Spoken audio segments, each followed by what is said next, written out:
Hi, welcome to Abby's Book Reviews. This is my February wrap-up. I managed to read quite a lot this month.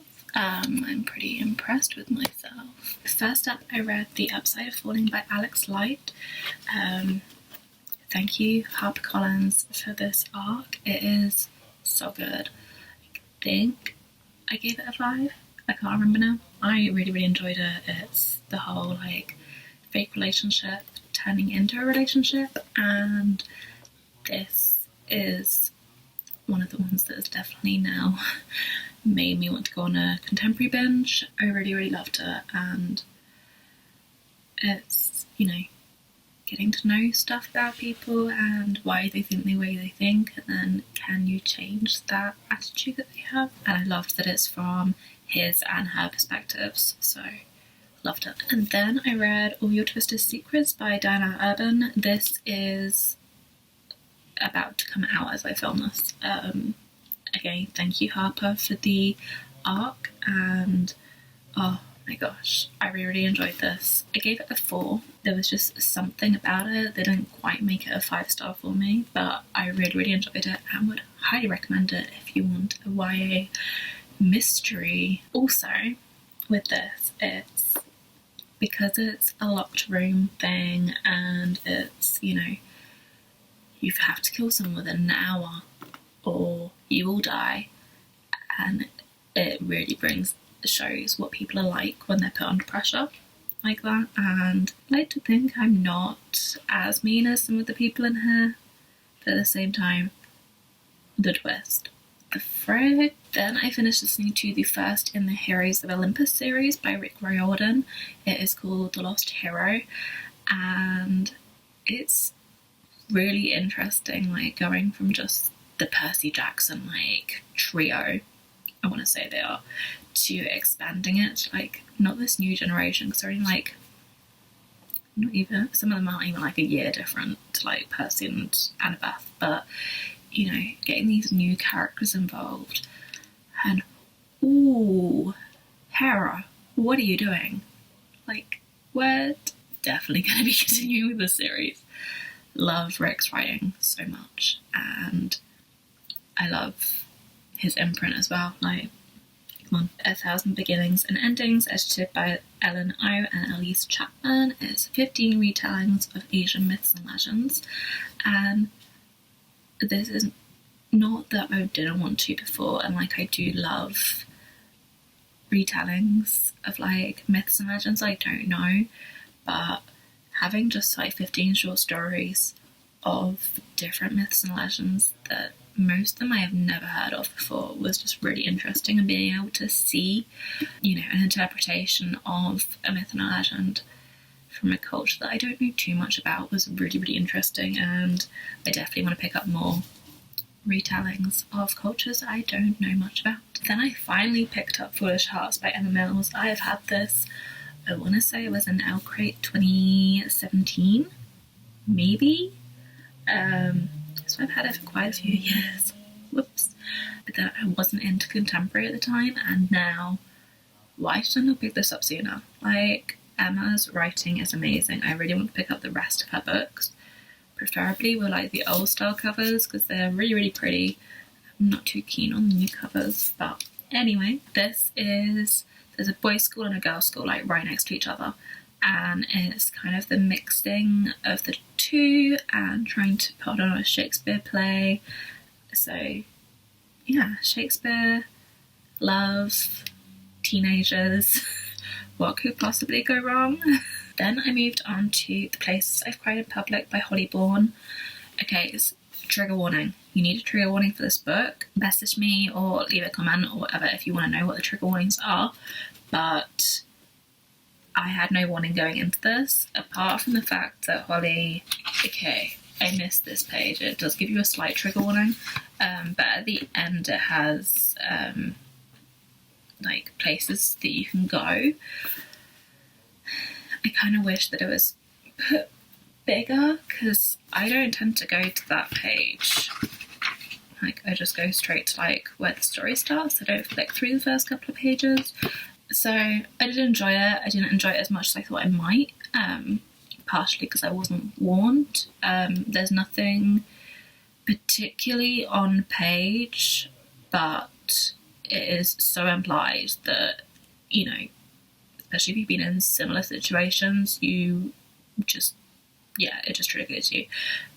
So warning for anybody out there. I did really enjoy it though, and I loved the kind of full circle and, you know, her reclaiming herself. But it was tough, I'm going to say that. This beautiful book, which is about a black gamer who's a girl. She's created this world and it's for only black people, which is fair enough. And I hate any people that say, like, oh, if it's just for somebody, then it's racist. Like any other culture apart from white. I loved this book. I also think, like, the twist in it, like, what?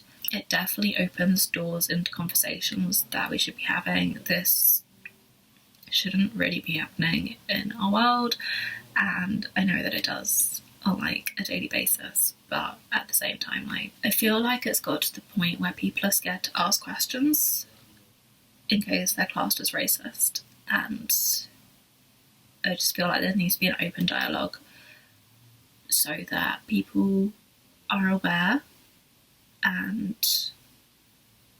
you know, can ask the questions they want to ask without being classed as racist. I love this book and highly, highly recommend it. Then I finished listening to The Son of Neptune, which is the second in the Heroes of Olympus series by Rick Riordan.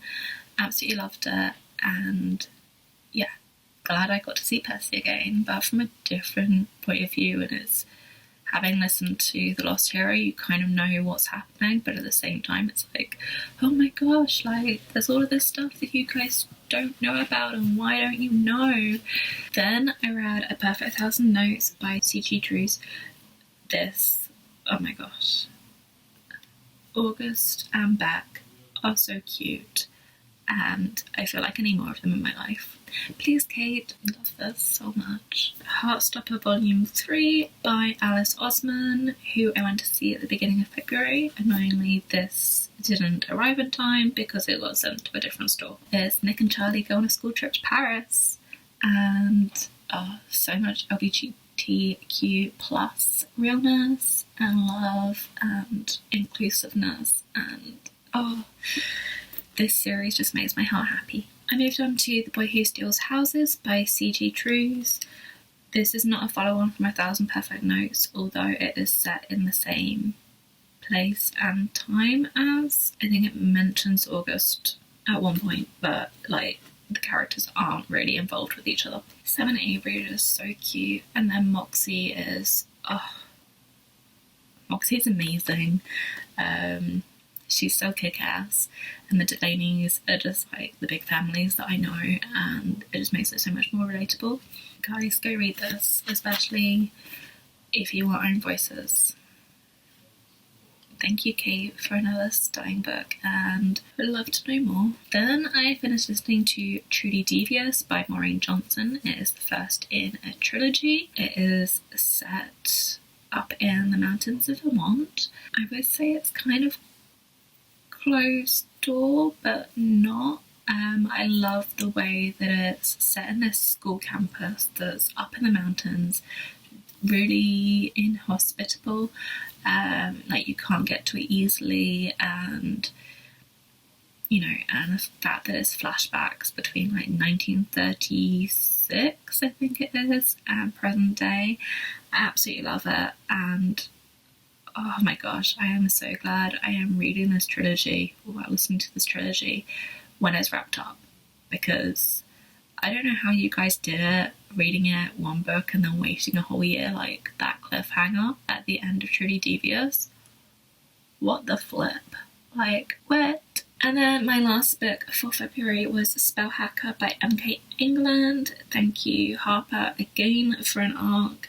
This is my first fantasy in a while. It is technically a genre bend between fantasy, I would also say sci-fi. I love the magic system in this. It is so unique. I've never seen anything like it. One last heist, famous last words, so famous last words, but the story out of that, oh my gosh, like, I thought it was going to be about like one last heist, and that's literally like the first chapter or two.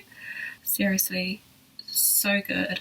Please go read this if you haven't. It's so good. That was it for my February reading.